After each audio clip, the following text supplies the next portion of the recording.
Good morning students. Second chapter is simple stress and strain. Simple stress and strain. Next topic is example on temperature, stress and strain. Example on temperature, stress and strain. In temperature, stress and strain, first definition is free deformation. Free deformation.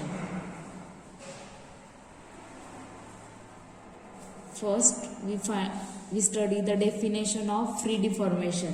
Whenever there is an increase or decrease in temperature of body, then there is a corresponding increase or decrease in its dimension.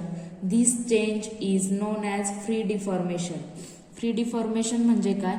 जर तुमचं temperature increase झालं किंवा decrease झालं तर त्या बॉडीचं dimension काय होतं, तुमचं चेंज होतं. त्याला काय म्हणतात? Free deformation. तर फ्री डिफॉर्मेशन कशाने डिनोट करतो आपण? Delta L. Free deformation denoted by delta L. त्याचा फॉर्म्युला काय आहे? L alpha T. काय? L alpha T. where L is equal to length, alpha is equal to linear expansion, coefficient of linear expansion and T is equal to temperature. बरोबर. Next step आहे तुमची temperature strain. Next काय? Temperature strain. Temperature strain. तर strain कशाने denote करतो आपण? Small E. बरोबर. Small ईचा फॉर्म्युला काय? Delta L divided by L. Where delta L ची व्हॅल्यू किती तुमची? L alpha T divided by L. L काय झाले तुमचे? कट झाले. म्हणजे तुमचं टेम्परेचर स्ट्रेन ई ची व्हॅल्यू किती आली तुमची? Alpha T. E is equal to temperature strain E is equal to alpha T. Alpha is equal to coefficient of linear expansion and T is equal to temperature. बरोबर. Next third point आहे तुमचा modulus of elasticity. Modulus of elasticity कशाने denote केला जातो? तो capital E. Modulus of इलॅस्टिसिटीचा formula काय? Stress divided by strain. तर स्ट्रेस कशाने डिनोट करतो? सिग्मा. आणि स्ट्रेन कशाने डिनोट करतो? Small E. बरोबर. Sigma is equal to capital E into small E. Sigma is equal to capital E into small E. मग capital E into small E म्हणजे काय? टेम्परेचर स्ट्रेनची व्हॅल्यू किती तुमची? Alpha T. मग स्ट्रेसचा formula काय आला तुमचा? E alpha T. Stress is equal to E alpha T. Temperature strain E is equal to small e is equal to alpha T. Free deformation delta L is equal to L alpha T. बरोबर. Next आपण example बघू.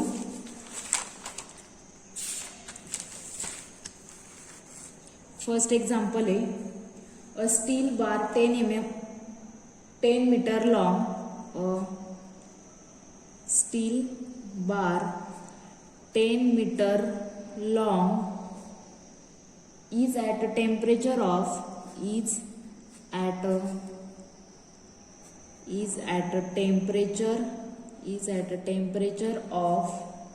23 degrees Celsius. Find expansion of the bar. Expansion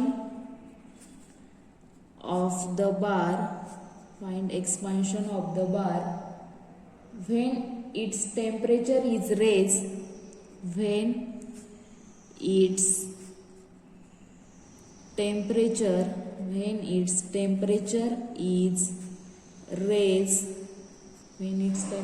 is raised to 70 degrees Celsius.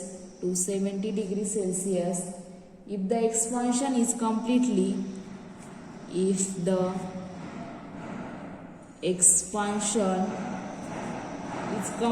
prevented,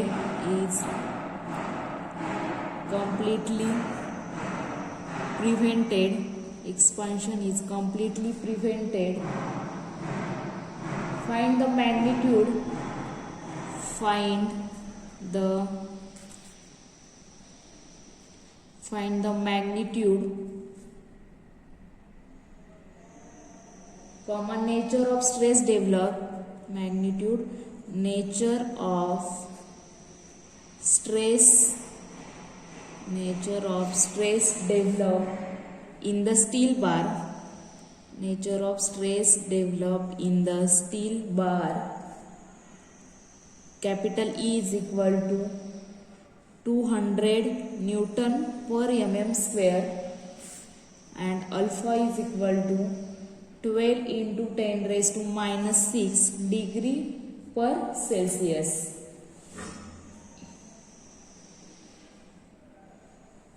तर first आपण काय करू, given लिहून घेऊ. Given मध्ये काय काय दिले. एक्झाम्पल परत एकदा वाचू. A steel bar of 10 metre long is at temperature of 23 degree Celsius. Find expansion of the bar when its temperature is raise to 70 degree Celsius. If the expansion is completely prevented, find the magnitude, nature of stress developed in the steel bar. Capital E is equal to 200 Newton per mm square. Alpha is equal to 12 into 10 raised to minus 6 degree per Celsius. First given मध्ये काय तुम्हाला length म्हणजे काय, capital L किती तुम्हाला 10 metre. तर 10 metre म्हणजेच किती, 10 into 10 raised to 3 mm म्हणजेच किती, 10,000 mm. बरोबर.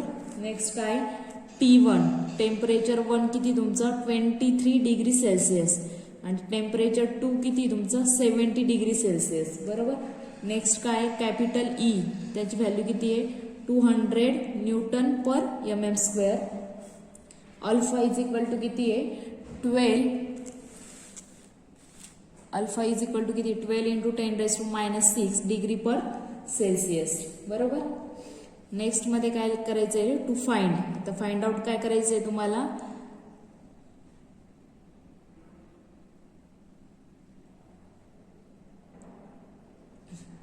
Free deformation and stress find out करायचंय. काय, फ्री डिफॉर्मेशन म्हणजेच काय डेल्टा एल. आणि दुसरं काय फाइंड आउट करायचंय, स्ट्रेस म्हणजे काय सिग्मा. बरोबर. नेक्स्ट स्टेप आहे फॉर्म्युला. नेक्स्ट काय formula. First free deformation delta एलचा फॉर्म्युला काय तुमचा एल अल्फा टी. बरोबर. अँड सेकंड स्ट्रेसचा फॉर्म्युला काय sigma is equal to capital E alpha T. बरोबर. मग next solution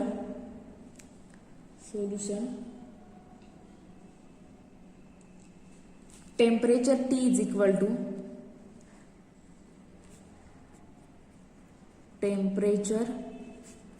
T is equal to T2 minus T1.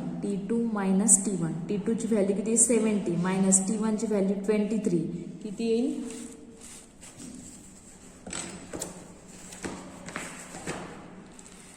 47 degree Celsius. ही काय आली तुमची टेम्परेचरची व्हॅल्यू. बरोबर. Next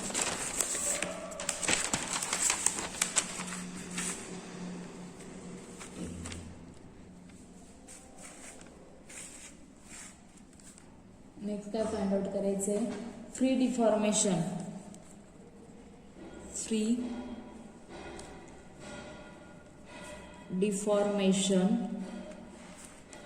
delta L. तर काय फॉर्म्युला आहे delta L is equal to L alpha T.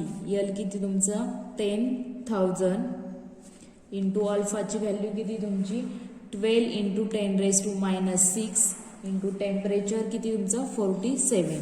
बरोबर. कॅल्सीमध्ये कॅल्क्युलेशन केल्यानंतर तुमचं आन्सर आलं 5.64 mm.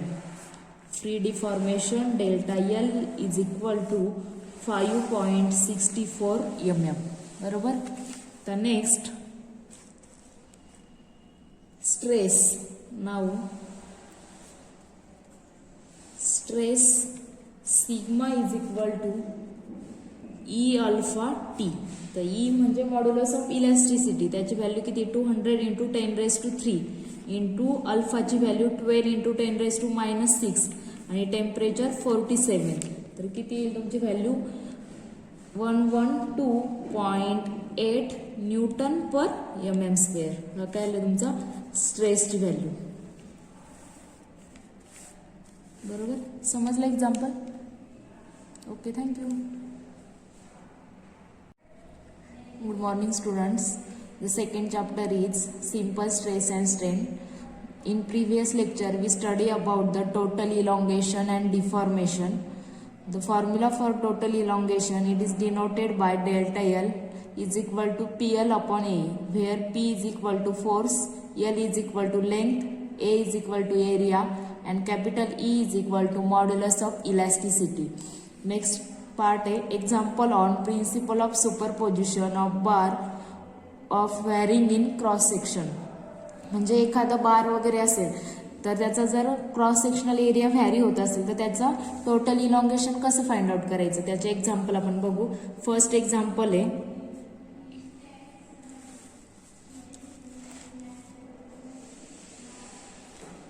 a step bar is pulled by a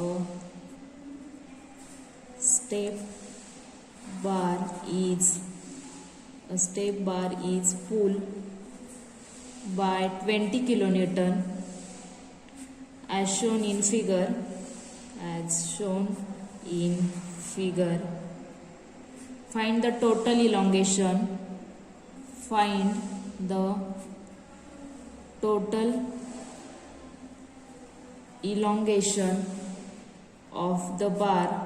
Find the total elongation of the bar if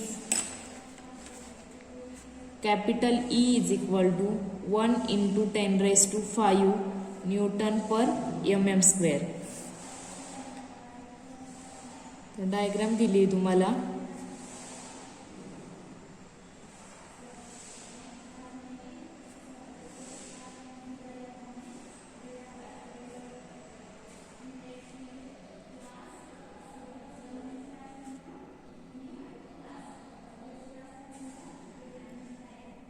force आहे तुमचा 20 kilonewton.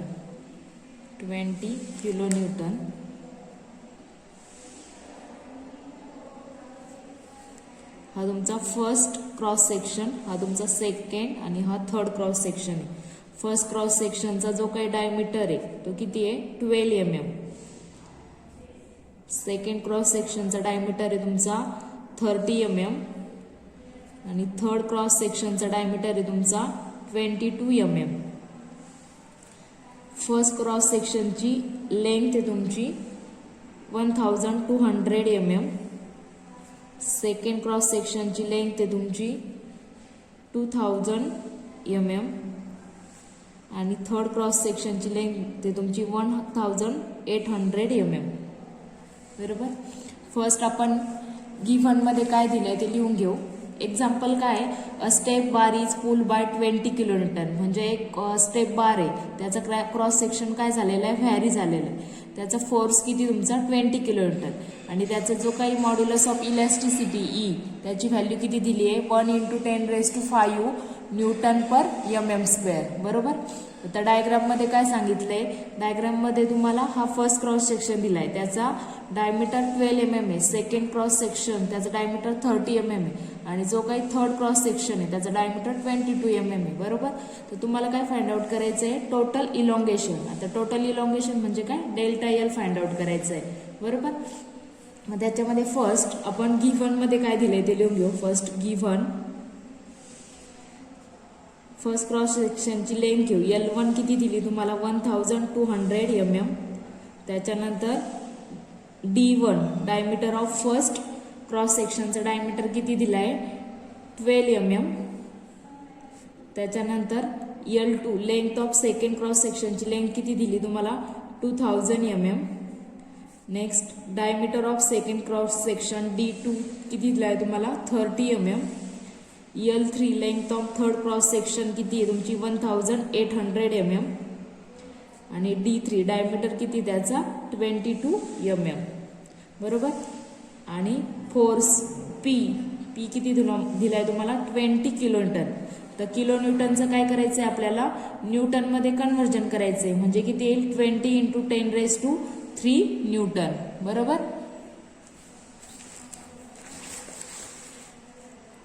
Next काय दिलाय मॉड्युलस ऑफ इलॅस्टिसिटी ई दिलाय, किती तो 1 × 10⁵ न्यूटन पर mm².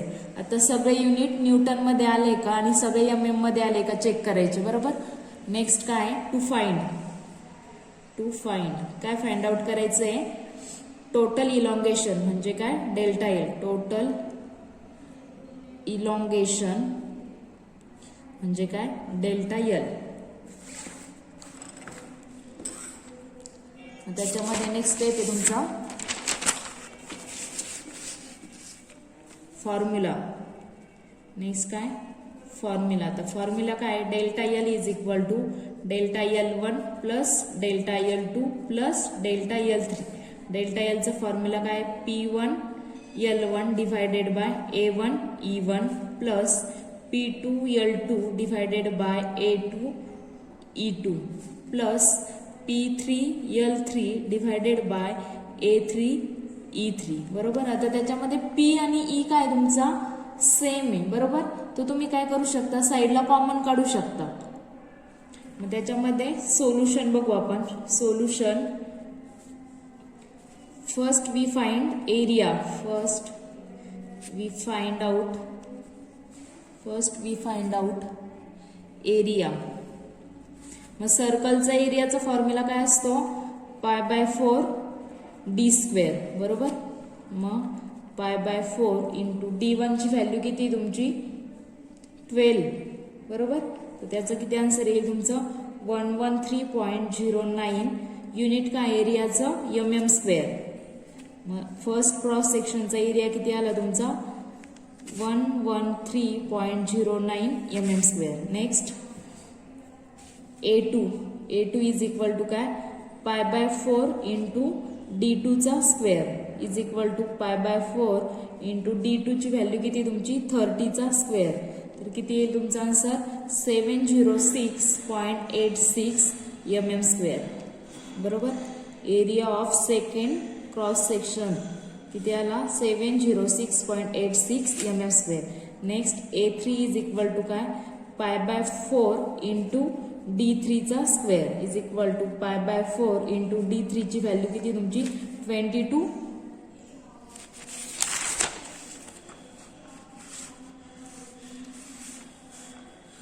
22 चा स्क्वेअर. मग काय येईल π/4 × 22 चा स्क्वेअर. तर किती आन्सर येईल तुमचं त्याचं 380.13 mm². ही काय येईल तुमची A3 ची व्हॅल्यू, बरोबर. तर एरियाची व्हॅल्यू फाइंड आउट झाल्या. मग नेक्स्ट काय टोटल इलॉंगेशन. टोटल इलॉंगेशन म्हणजे काय डेल्टा एल. मग delta L is equal to काय फॉर्म्युला आहे delta L1 plus delta L2 plus delta L3. तर डेल्टा एल ची व्हॅल्यू काय PL1/A1E plus PL2 divided by A2E plus PL3 divided by A3E. तर याच्यामध्ये काय तुमचा P आणि E ची व्हॅल्यू काय सेम आहे म्हणून आपण ते कॉमन ठेवले. तर मग त्याच्या व्हॅल्यू पुट करू. फर्स्ट P आपण ब्रॅकेटमध्ये बाहेर काढू. P ची व्हॅल्यू किती तुमची 20 × 10⁻³ डिवायडेड बाय E ची व्हॅल्यू किती तुमची 1 × 10⁵. ब्रॅकेटमध्ये काय राहील फक्त L1 डिवायडेड बाय A1. तर L1 किती फर्स्ट याचा 1200 डिवायडेड बाय A1 किती 113.09 प्लस L2 ची व्हॅल्यू किती तुमची 2000 डिवायडेड बाय A2 किती आहे 706.86 प्लस L3 ची व्हॅल्यू किती 1800 डिवायडेड बाय A3 किती तुमचा 380.13, बरोबर. तर याचं कॅल्क्युलेशन केल्यानंतर आन्सर येतं तुमचं स्टेप 5 0.3.64 mm. हे काय आलं तुमची डेल्टा एल ची व्हॅल्यू. टोटल